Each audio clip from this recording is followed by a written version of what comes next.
8 वर्षांपूर्वीची गोष्ट आहे। तारीख 11 ऑक्टोबर 2018।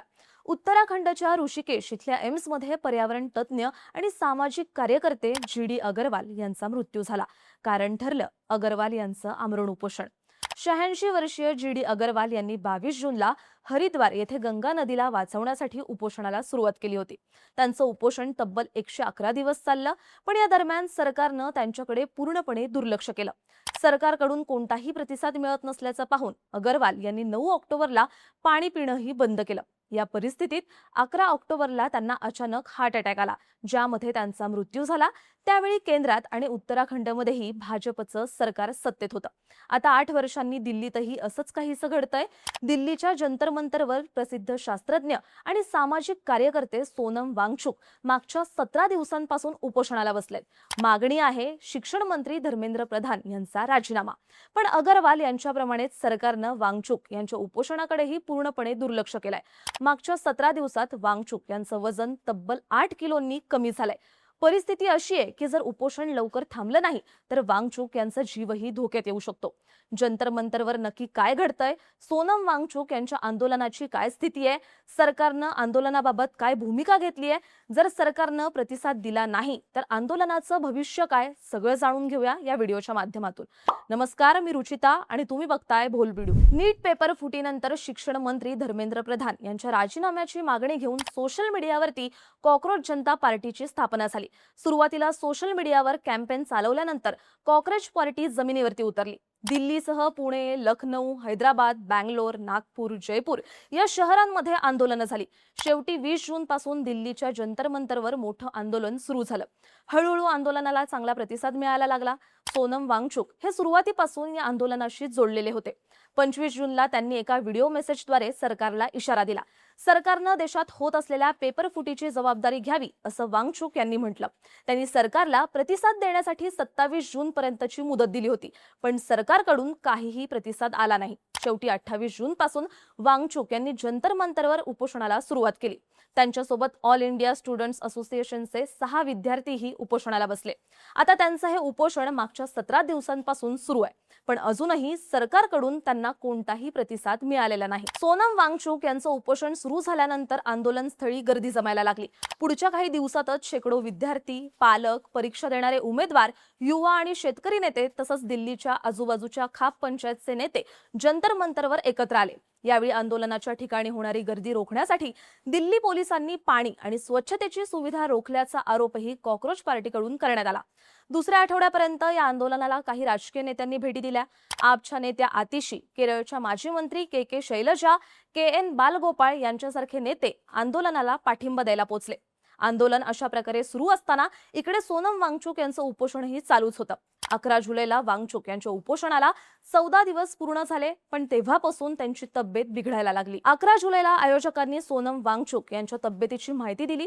उपोषणाच्या पहिल्या 2 आठवड्यात वांगचुक यांचं वजन तब्बल 7.5 किलोनं कमी झालं होतं। त्यांच्या शरीरातले स्नायू आणि चरबी घटल्याची चिन्ह स्पष्टपणे दिसून येत होती। महत्त्वाचं म्हणजे त्यांचं ब्लड प्रेशर कमी झालं होतं, सोबतच रक्तातील साखरेची पातळीही कमी झाली होती। वांगचुक यांचा चालताना आणि बोलताना अशक्तपणा वाढत होता, पण एवढा थकवा जाणवत असतानाही वांगचुक यांनी उपोषण थांबवणार नाही अशी भूमिका घेतली। त्यांनी स्पष्ट केलं की ते स्वतःच्या इच्छेने आंदोलन करतायत, त्यामुळे जोपर्यंत शिक्षण मंत्री पेपर फुटीची जबाबदारी घेऊन राजीनामा देत नाहीत तोपर्यंत उपोषण चालू राहणार। सध्या सोनम वांगचुक यांच्या उपोषणाला 17 दिवस होऊन गेलेत। या 17 दिवसात त्यांचं वजन 8.2 किलोनं कमी झालंय।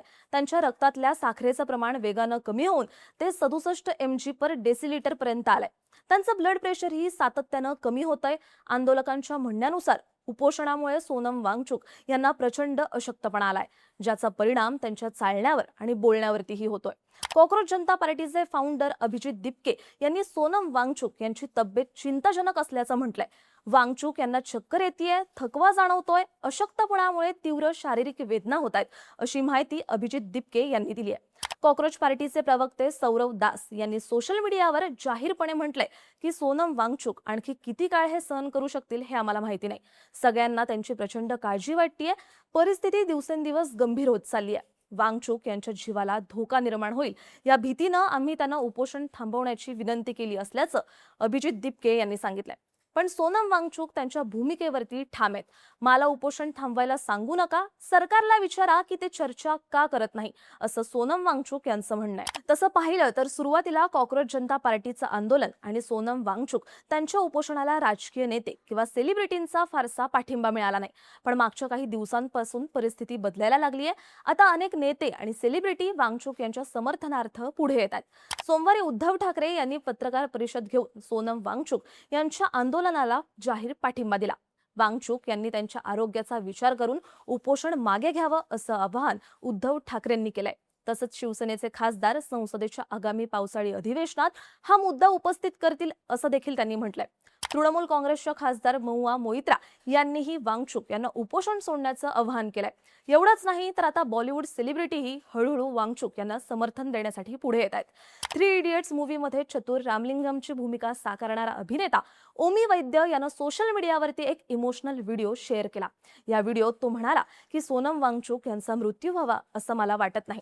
ते माझ्यासाठी प्रेरणादायी आहेत. ते सुरक्षित आणि जिवंत राहावेत अशी माझी इच्छा आहे. प्रसिद्ध अभिनेत्री झीनत अमान यांनीही सोशल मीडियावर पोस्ट टाकून भारत सरकारला वांगचुक यांच्याशी या मुद्द्यावर चर्चा करण्याचं आवाहन केलंय. आता महत्त्वाचा प्रश्न, केंद्र सरकारची या सगळ्यावरती काय भूमिका आहे? सोनम वांगचुक यांच्या उपोषणावरती मोदी सरकारचं काय म्हणणं आहे? खरं पाहिलं तर सोनम वांगचुक हे कोणी साधेसुधे व्यक्ती नाहीयेत.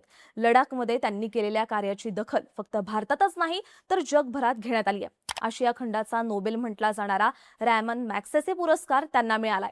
आता एवढी मोठी व्यक्ती इतक्या दिवसांपासून उपोषणाला बसली असली तरी सरकारकडून अजून कोणत्याही केंद्रीय मंत्र्यानं किंवा एखाद्या सरकारी शिष्टमंडळानं त्यांच्याशी चर्चेसाठी पुढाकार घेतलेला नाही. महत्त्वाचं म्हणजे शिक्षण मंत्री धर्मेंद्र प्रधान यांच्या राजीनाम्याबाबत सरकारकडून अजून काहीही हालचाल होताना दिसत नाहीये. 2011 साली जेव्हा अण्णा हजारे यांनी दिल्लीत आंदोलनाला सुरुवात केली होती तेव्हा तत्कालीन मनमोहन सिंग सरकारनं त्यांना लगेच प्रतिसाद दिला होता. सरकारनं आंदोलकांच्या मागण्या जाणून घेण्यासाठी ज्येष्ठ मंत्र्यांची समिती स्थापन केली होती. एवढंच नाही तर उपोषणाच्या 9व्या दिवशी स्वतः पंतप्रधान मनमोहन सिंग यांनी लोकसभेत बोलताना अण्णा हजारे यांचं जाहीर कौतुक केलं होतं. मी व्यक्ती म्हणून अण्णा हजारे यांचा आदर करतो, त्यांना माझा सलाम आहे, त्यांचं जीवन अत्यंत मौल्यवान आहे असं स्वतः मनमोहन सिंग यांनी म्हटलं होतं. या सगळ्याचा परिणाम म्हणजे तत्कालीन युपीए सरकारनं अण्णा हजारे यांच्या मागण्या मान्य करणारा ठराव मंजूर केला होता, ज्यानंतर त्यांनी 12व्या दिवशी उपोषण मागे घेतलं होतं. पण आता सोनम वांगचुक हे 17 दिवसांपासून उपोषणाला बसले, पण मोदी सरकारनं त्यांच्याकडे ढुंकूनही पाहिलं नाहीये. आंदोलकांच्या मागण्या मान्य करणं तर सोडा, पण सरकार चर्चेसाठीही तयार नाहीये. यावरून आता सरकारवरती अनेक प्रश्न उपस्थित केले जात आहेत. एकीकडे सोनम वांगचुक यांची प्रकृती नाजूक होत असताना सरकार अजूनही त्यांना प्रतिसाद का देत नाही हा मोठा प्रश्न आहे. एकंदरीतच कॉक्रोच पार्टीचं आंदोलन आणि सोनम वांगचुक यांचं उपोषण आता महत्त्वाच्या वळणावरती येऊन पोहोचलंय. वांगचुक यांची भूमिका ठाम आहे. जोपर्यंत सरकार त्यांच्या मागण्या मान्य करत नाही किंवा चर्चेसाठी तयार होत नाही तोपर्यंत ते उपोषण थांबवणार नाहीत. पण याचा त्यांच्या प्रकृतीवरती वाईट परिणाम होतोय. GD अगरवाल यांच्यासोबत जे झालं ते सोनम वांगचुक यांच्यासोबतही होईल का अशी भीती आता व्यक्त केली जाते. या सगळ्यावरती एकच उपाय आहे, तो म्हणजे सरकारनं आंदोलनाला प्रतिसाद देणं. आता सरकार हे खरंच करेल का याकडे सर्वांचं लक्ष लागलंय. तुम्हाला काय वाटतं? सोनम वांगचुक यांच्या उपोषणाला मोदी सरकारकडून प्रतिसाद मिळेल का? सरकारकडून प्रतिसाद मिळाला नाही तर वांगचुक यांनी त्यांचं उपोषण चालू ठेवावं का? तुमची मतं आणि प्रतिक्रिया आम्हाला कमेंट करून नक्की सांगा आणि माहितीपूर्ण व्हिडिओसाठी बोलबिडूच्या YouTube चॅनलला सबस्क्राईब करायला विसरू नका.